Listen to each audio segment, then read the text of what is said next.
하나님의 말씀은 누가복음 20장 41절에서 44절까지 교독합니다. 누가복음 20장 41절 예수께서 그들에게 이르시되 사람들이 어찌하여 그리스도를 다윗의 자손이라 하느냐. 시편에 다윗이 친히 말하였으되 주께서 내 주께 이르시되 내가 너의 원수를 너의 발등상으로 삼을 때까지 내 우편에 앉았으라 하셨도다 하였느니라. 그런즉 다윗이 그리스도를 주라 칭하였으니 어찌 그의 자손이 되겠느냐 하시니라. 오 하나님 아버지, 은혜를 감사합니다. 오늘도 놀라운 하나님의 말씀을 이 아침 시간부터 나눌 수 있도록 은혜를 베풀어 주시니 감사를 드립니다. 이 말씀 속에 담긴 주님의 뜻을 바르게 깨달을 수 있도록 성령 하나님 지도하여 주시옵소서. 예수님 이름으로 감사하며 기도드리옵나이다. 아멘. 자, 20장은 지금 오늘 41절 본문도 계속 이어지는 내용이다. 20장 1절부터 성전에서 가르치시는 그 내용들이 연속이 됩니다. 예수님은 메시아로 예루살렘에 오셨습니다. 그러나 사람들은 예수님이 메시아라는 것을 바르게 이해할 수가 없었습니다. 예수님에 대해서 예수님이 여리고 가까이 왔을 적에 맹인이 예수님을 호칭하기를 다윗의 아들 예수여 나를 불쌍히 여기소서 그렇게 호소했다가 그 맹인이 눈을 뜨고 또 구원을 받는 그 기사가 나왔죠. 그래서 그 맹인이 다윗의 자손 예수여 했을 적에 그 예수님에 대한 소문이 그 맹인 한 사람뿐만 아니라 많은 사람들 가운데 예수님이 다윗의 후손이다. 다윗의 약속하신 후손이다. 그래서 다윗 언약 사무엘하 7장에 보면은 다윗 언약 속에 나오죠. 네 왕위가 다윗이 가지고 있는 왕위가 네 후손들에게 있어가지고 계속 이어질 것이다. 다윗의 왕위 그러니까 그것은 이제 왕의 이 지위가 이어질 거다. 사실 그 말씀대로 이스라엘 역사는 유다 역사는 다윗의 후손들이 왕으로 통치하는 역사였습니다. 그러나 그 역사는 바벨론에서 파괴가 되고 그리고 그 다윗의 후손들이 왕위를 잇는 것도 끊어졌습니다. 그래서 그 이후에는 왕이 없었죠. 시드기야 왕을 끝으로 시드기야 왕을 우리는 끝으로 보는데 사실상 하나님은 여호야긴은 바벨론을 포로로 잡혀갔던 왕이거든요. 그 여호야긴이 석방되며 열왕기하 25장 마지막 절에 이 감옥에서 석방이 돼 가지고 왕의 어떤 그런 지위를 회복하는 듯한 암시가 나와요. 그 암시가 나옵니다. 자, 우리 한번 볼까요? 열왕기하 마지막 25장이 되죠. 열왕기하 25장 끝은 성경은 그냥 읽는다고 알 수 있는 것이 아니고 엄청난 암시 메시지를 함축하고 제가 어제 말씀했듯이 이 비언어적인 그와 같은 요소를 통해서 말씀하신다. 비언어적인 요소. 예를 들면은 지금 열왕기하 끝이 열왕기는 이 다윗의 후손의 왕으로서 통치하다가 망하는 이야기까지가 열왕기거든요. 특별히 유다 쪽에는 다윗의 후손이 많은 왕인데, 그래서 그렇게 되면 어떻게 되느냐 하면 다윗의 후손에게 영원하게 왕위가 끊어지지 아니할 거라는 그 하나님의 약속이 지금 틀리는 거예요. 약속이 틀려지는 거예요. 유다는 시드기야 왕이 두 눈이 뽑히고 이제 왕조가 멸망했는데, 그러면은 하나님의 약속 자체가 끊어지는 거예요. 자, 그렇게 보면은 야, 하나님의 약속이 이게 부분적으로는 맞지만은 이게 사실이 아니구나. 믿음을 가질 수 없어요. 근데 이제 예수님 와서 그 다윗 왕에 대해서 이제 설명하는 거예요. 자, 끝나도 끝이 아닌 것이 열왕기하 25장 27절에서 30절 보시면은 유다 왕 여호야긴이 사로잡혀 간 지 37년, 바벨론 왕 에올머르닥이 즉위한 원년 12월 그달 27일, 날짜까지 정확하게 해야죠. 유다 왕이 지금 어디 있냐? 바벨론에 포로로 잡혀와 있어. 시드기야가 왕이 되기 전에 여호야긴이 포로로 바벨론에 잡혀왔거든요. 그런데 그 포로로 잡혀와서 이 구금되어 있었는데 그 옥에서 그를 내놓았다. 해방시켜 줬다는 거죠. 그 머리를 들게 했다. 머리를 들게 했다. 무슨 의미일까요? 상당히 암시적이죠. 또한 그에게 좋게 말하고 그의 지위를 바벨론에 그와 함께 있는 모든 왕의 지위보다도 높였다. 왕의 지위를 회복하는 거예요. 그리고 죄수의 업을 벗게 하고 일평생 왕의 앞에서 양식을 먹게 하고 그가 설 것을 날마다 왕에서 받는 정신토록 끊이라. 이게 시드기야로 끝난 줄 알았는데 아니에요. 바벨론에 포로로 잡혀가 있는 그 왕이 거기에서 풀려나고 그가 다시 복권되는 것처럼 그렇게 하는 것으로 끝이 났어요. 끝이 났습니다. 다윗 후손이 왕위가 되는 것은 끝이 나지 않았다는 암시가 나옵니다. 그러고 이스라엘 역사가 끝이 나요. 참 이상하죠. 그러니까 성경의 역사서는 그냥 역사의 나열이 아니라 엄청난 구속사적인 암시가 그 속에 들어있는 거예요. 그러고 등장하는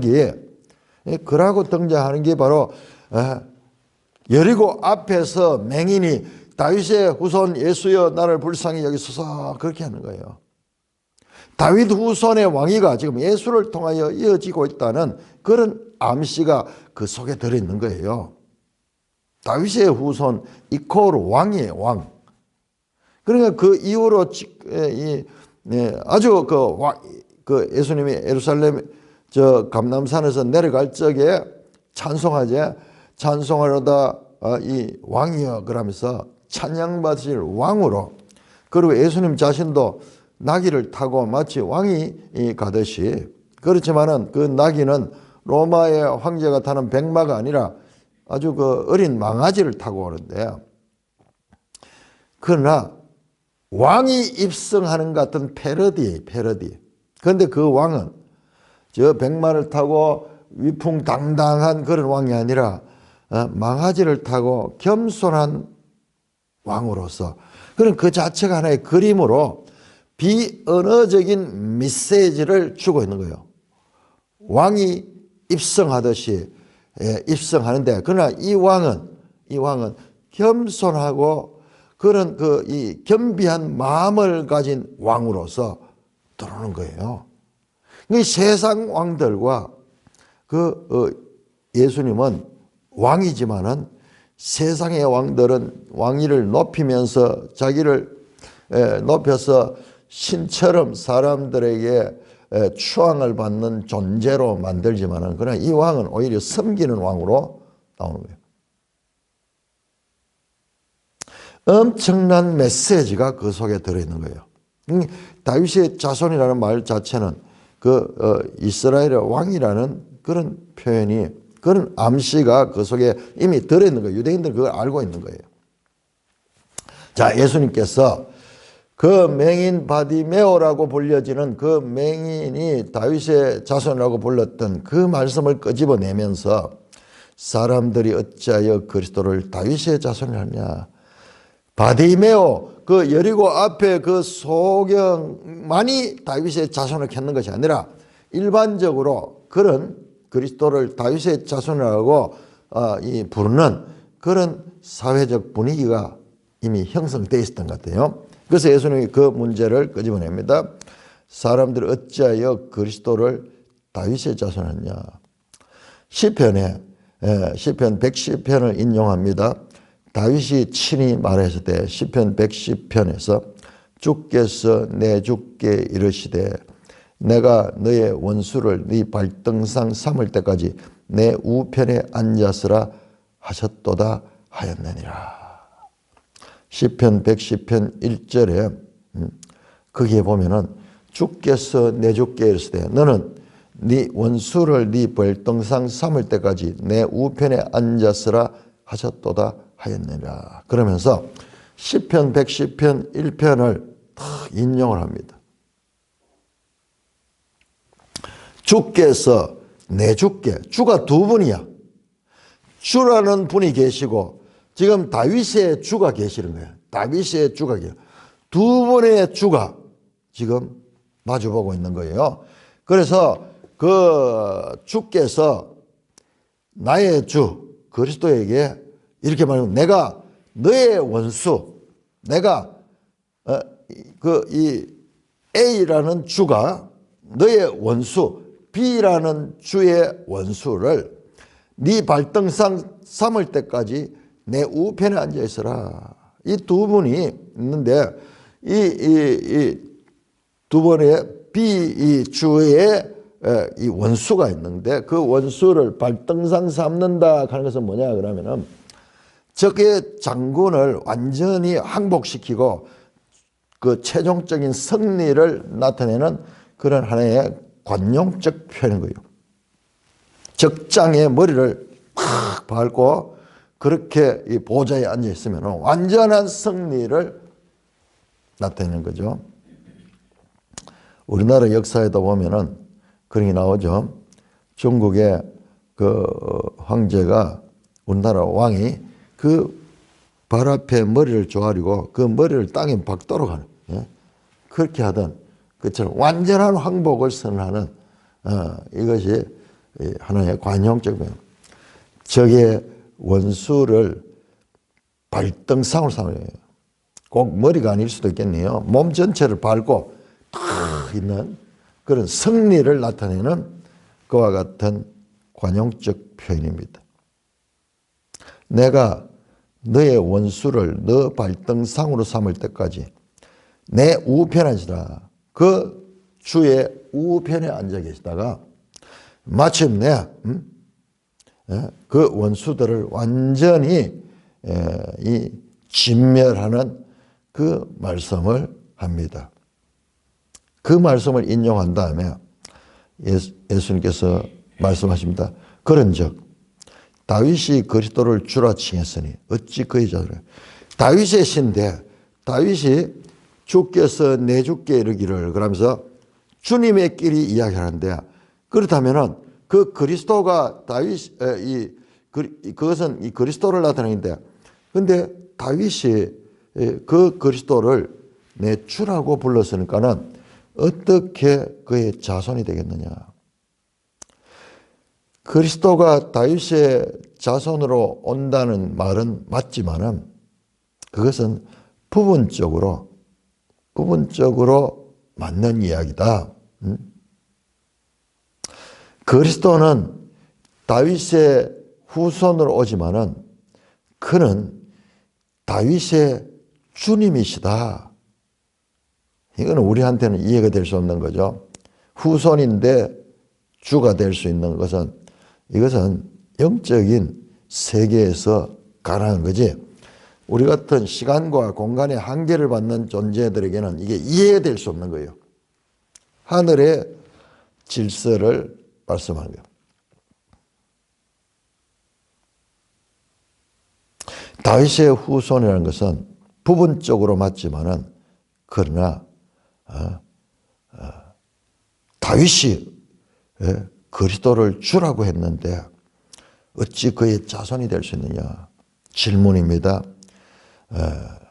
고정관념에 충격을 주는 질문으로서 그리스도에 대한 고정관념을 깨뜨리시는 말씀으로 답하지 아니하시고 그들이 생각할 수 있도록 질문을 하면서 한번 그들의 생각을 깨우치시는 질문입니다. 예수님은 하나님의 보좌 우편에서 온 하나님의 아들이다. 예수님은 보좌 우편에 있는 하나님의 보좌 우편에 앉아 있는 그와 같은 주시였다. 주라는 하나님이라는 것. 예수님도 하나님이라는 것을 암시하는데 이 말씀을 풀어서 설명하면 이 사람들이 받아들일 수가 없어. 그래서 암시만 하고 대화가 끝이 납니다. 45절에서 47절까지 교독합니다. 45절 모든 백성이 들을 때에 예수께서 그 제자들에게 이르시되 긴 옷을 입고 다니는 것을 원하며 시장에서 모난받는 것과 회당의 높은 자리와 잔치의 윗자리를 좋아하는 서기관들을 삼가라. 그들은 과부의 가산을 삼키며 외식으로 길게 기도하니 그들이 더 엄중한 심판을 받으리라 하시니라. 자, 이렇게 예수님께서 계속 말씀하십니다. 그리스도가 다윗의 자손이 아니라 다윗의 주시기도 하다. 이 말은 제자들이 듣고 알 수 없어요. 그들의 수준에서는 이해할 수 없어요. 그러나 그리스도는 알파와 오메가며 처음과 나중이신 분이요 시작과 마침이 되시는 분이요. 우리는 이거는 우리의 시공간적 제한을 받는 사고로서는 이해가 될 수 없는 거예요. 이해가 될 수 없는. 시작은 시작이고 끝은 끝고 시작과 끝은 거기에 있는데 동시적으로 있는. 그러니까 시간이 접혀가지고 뒤에 것이 앞에 오고 앞에 것이 뒤로 가면서 이렇게 되는 이런 관념 자체를 우리는 가질 수가 없는 거예요. 그래서 우리한테는 이것은 있을 수 없는, 경험할 수 없는, 그렇기 때문에 틀린 이야기가 되는 거예요. 우리 수준에서. 그러나 우리가 현대 과학이 발달하고 이러면서 이 지구를 좀 떠나가지고 이 우주로 대기권만 밖에 나가도 이런 시간과 공간이 적용되지 않는 거예요. 그럼 참으로 우리가 사는 게 다가 아니에요. 저도 아직까지 이해는 못하면 결과적으로는 그런 거예요. 상둥이 두 형제가 있는데 한 사람은 초고속 로켓을 타고 우주로 갔다가 돌아오면은 지구에 있던 다른 그 상둥이는 늙어가지고 그렇게 됐는데 이 사람은 젊음 그대로 가 있더라. 초시간적인 그런 세계가 우리 이 대기권 밖에만 나가도 있고, 그 다음에 공간적으로도 무중력 상태. 우리는 여기가 전부 이 만류 인력의 법칙을 통해 가지고 모든 물체는 아래로 떨어지도록 되어 있잖아요. 아래로 떨어져. 근데 우리가 봤잖아요. 우주선 타고 간 사람들 그 몸이 붕붕 떠가지고 있는. 그러니까 우리가 경험하는 이 세계가 우리는 모든 것의 경험이나 생각이 여기에 갇혀 있는데, 근데 지금 이런 말씀은 사람으로서는 알아들을 수 없는 그런 것입니다. 그런데 하나님의 나라에서는 이런 것들이 가능한 거예요. 그러니까 내 생각은 너희 생각과 다르고 내 뜻은 너희 뜻과 다르다. 우리는 인생으로서 이해할 수 없는, 그래서 하나님께 붙여지는 표현이 헤아릴 수 없는, 청량할 수 없는 무슨 영원하신 이런 이 표현들은 우리 이 지상에서는 존재하지 않는 그런 것들을 가리키는 거예요. 자, 계속해서 가리킵니다. 백성이 들을 때 예수께서 그 제자들에게 이르시다. 자, 여러분 이거 중요합니다. 모든 백성이 들었는데 예수님은 제자들에게 집중으로 가리키고 있습니다. 그러니까는 이 예루살렘으로 가는 여행 기간뿐만 아니라 예루살렘에 와서도 예수님은 계속 제자도를 가르치는데 집중하고 있다는 것을 볼 수가 있습니다. 왜냐? 이제 예수님이 떠나시고 나면 이들로 통하여서 주님의 가르침이 이어지고 교회가 이들로 통하여서 세워지게 될 것이기 때문에 집중적으로 제자들에게 말합니다.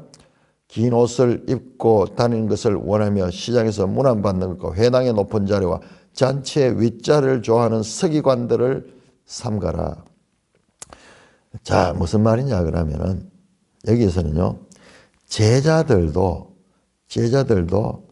초심을 잃어버리면은 이렇게 되기 쉽다. 서기관들처럼 옷도 뭐 특별한 종교적인 그런 주의를 나타내는 그런 옷을 입고, 긴 옷을 입고, 그 다음에 사람들 앞에 존경받고 인사받고 회당에 가서 높은 자리에 앉아서 잔치에 가면은 또 윗자리를 탐하는 이런 사람들, 전형적으로 이 서기관과 바리새인들 같은 사람들, 너희들도 그렇게 될 수 있다는 거예요. 그러나 그런 것은 너희는 철저하게 삼가야 된다. 왜? 그들이 이 외식하는 것은 그들은 과부의 가산을 삼키며 외식으로 길게 기도하니 그들이 더 엄중한 심판을 받아요. 이 사람들은 과부의 가산을 삼킨다는 건 매일 성경 주석이 나오는데, 당시의 과부들은 자신의 재산을 서기관들에 맡겨서 관리를 했다고 합니다. 그러니 서기관들은 많은 과부의 재산을 더 많이 관리하기 위해 길게 기도하면서 자신이 더 경건한 것처럼 그렇게 했다는 거예요. 그래서 외식으로 길게 기도하며 사람들 앞에 보이기를 내가 더 경건하다, 이런 것을 나타내는, 앞에 나왔죠. 바리새인들, 서기관들이 하는 일이 높은 자리에 앉고 그 다음에 사람들에게 존경을 받고 그리고 사람들 앞에 거룩해 보이는 그런 외식함이 그들의 특징이죠. 그런데 제자들도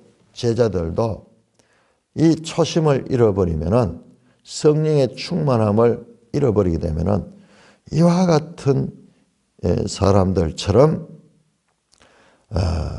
부정적 지도자가 될 수 있다. 오늘 교회 안에 교회 지도자들, 목사나 또는 장로들 가운데도 이런 식의 종교적 위선자들이 많이 있을 수 있는 것도 바로 그와 같은 것이죠.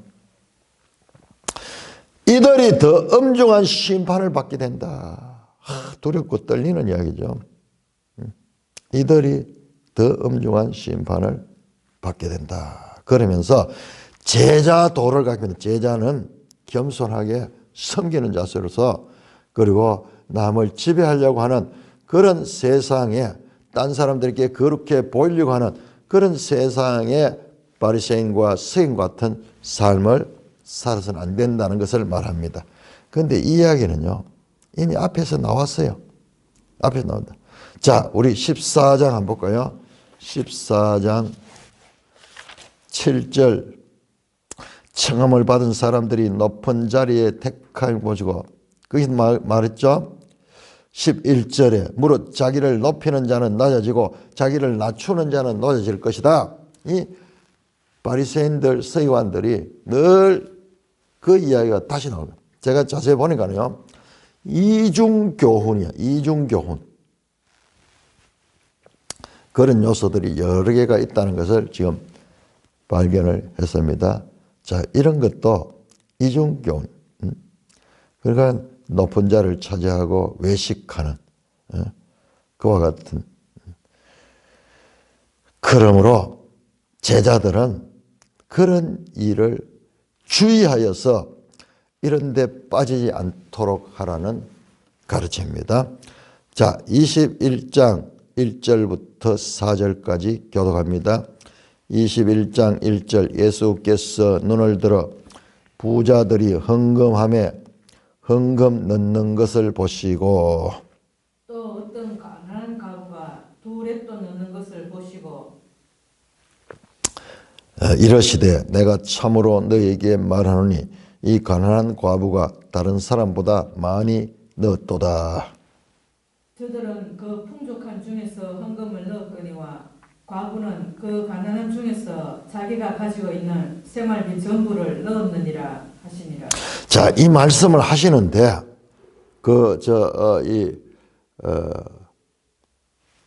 서기관들을 삼가라. 저런 외식하는 자가 되지 마라. 그렇게 할 때에 눈앞에 이제 헌금하는 사람들의 모습이 보였던 것입니다. 그래서 그 순간에 보니까 부자들 복수죠. 헌금함에 헌금을 넣었다. 부자들이 와서 헌금함에 헌금도 많이 넣었겠죠. 다른 사람이 보란 듯이 그렇게 넣었겠죠. 또 어떤 가난한 과부가 두 넵돈 넣는 것을 보시고 마치 앞에서 이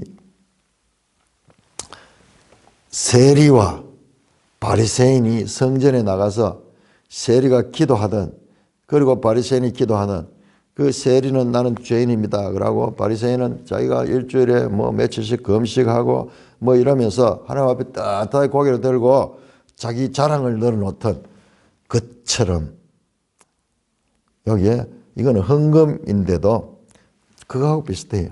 그 내용과. 자, 부자들이 헌금을 내는데 많이 내니까 떳떳하게 그렇게 냅니다. 사람들이 보고 와, 많이 넣는다. 그래서 사람들이 이제 그를 높이겠죠. 그런데 가난한 과부가 등장하는데 이 과부는 두 렙돈이었다.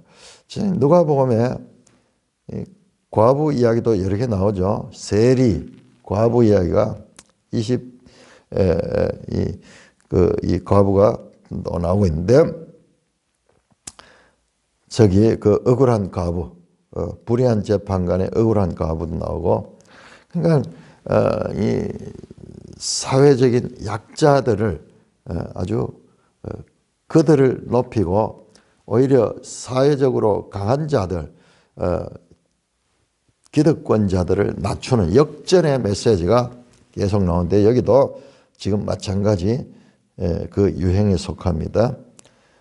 두 렙돈, 한 렙돈은 돈이 얼마냐 그러면은 우리로 치면 한 100원 정도 될까요?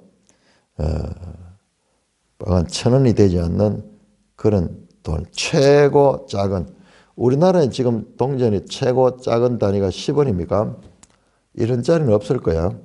아마 10원일 건데 그런 단위. 그런데 이 돈이 다 보이는 모양이에요. 헌금할 적에 보이듯이 그렇게 하니까는 이 가난한 과부가 다른 모든 사람보다 많이 넣었다. 희한한 계산법이에요. 과부는 몇백 원 넣었다 그러면은 부자들은 몇만 원 또는 몇십만 원을 넣었는데 비교할 수 없는데, 근데 예수님은 이 가난한 과부가 저 부자들보다 더 많이 넣었다는 거예요. 왜? 왜 그러냐? 계산법이 다릅니다. 저들은 풍족한 중에서 헌금을 넣거나 과부는 가난한 중에 비례해서 자기들이 가진 재산에 비례해 가지고 봤을 적에 부자들은 아주 작은 것이야. 그러나 과부에게는 가지고 있던 전부야. 그러니까는 이것은 드러난 현상의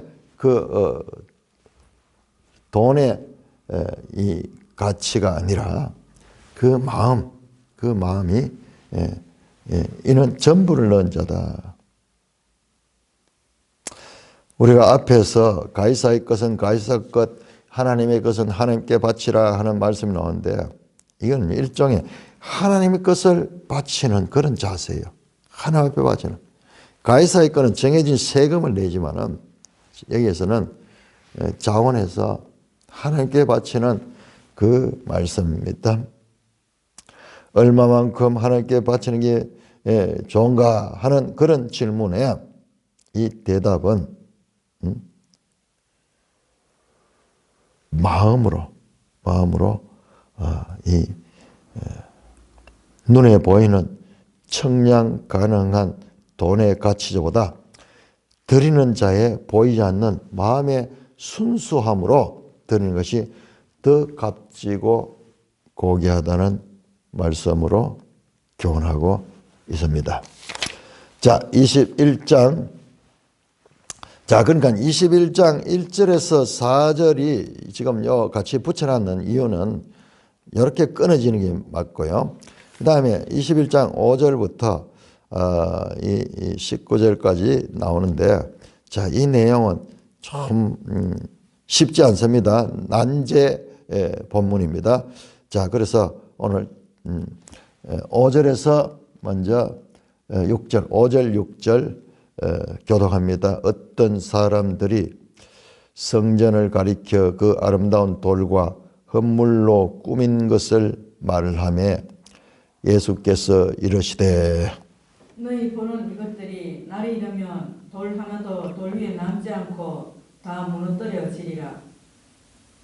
자, 어떤 사람들이 성전을 가리키며, 여러분 19장 47절에서부터 시작해가지고요, 예수님께서 성전에 계속 성전에서 가르치며, 제일 먼저 성전을 청소하시고 그 성전에 이 장사꾼들을 쫓아내시고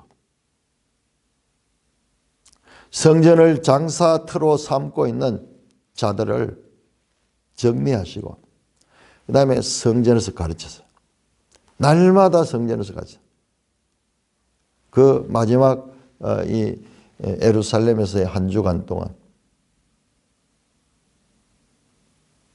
성전에서 가르치신 분, 그 장면이요.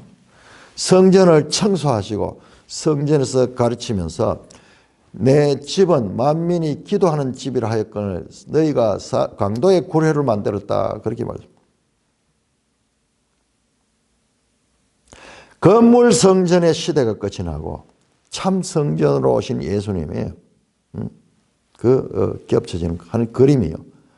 건물 성전이 그 안에서 참 성전이신 예수님의 가르침을 듣고 사람들이 이 은혜를 받는 그 장면이 지금 계속 이어지고, 지금 현재도 성전에서 지금 가르치는 거예요. 그런데 이제 성전에서 나왔습니다. 성전에서 나왔을 때 밖에서 보니까, 성전 안에 있을 때는 안 보이지만 밖에서 보면 아마 감남산으로 갔을 거예요. 낮에는 성전에, 밤에는 감남산으로 갔다, 그런 내용이 나오거든요. 그런 보면은 감남산에서 보면은 성전이 다 보이잖아요. 그래서 이 내용을 마태복음은 감남산 강화라 그러죠. 그래서 어떤 사람들이 성전을 가리켜, 그러면 성전을 내려다보면서 밖에서 그 아름다운 돌과 헌물로 꾸민 것에 대하여 말하니, 이야, 참 아름답게 잘 지었습니다. 잘 지었습니다. 그렇게 말하니까는 예수께서 이르시되 너희 보는 이것들이 날이 이르면 돌 하나도 돌 위에 남지 않고 다 무너뜨려지리라. 너희 보는 이건 뭡니까? 성전 가지고 성전의 돌들, 성전의 그 헌물로 꾸민 것들. 근데 이것들이 날이 이르면 정해진 때가 있는데 그때에 돌 하나도 돌 위에 남지 않고 다 무너뜨려지라. 여러분, 이 말씀은요, 이 말씀은 세 번째 하시는 말씀이요. 자, 우리 한번 볼까요? 13장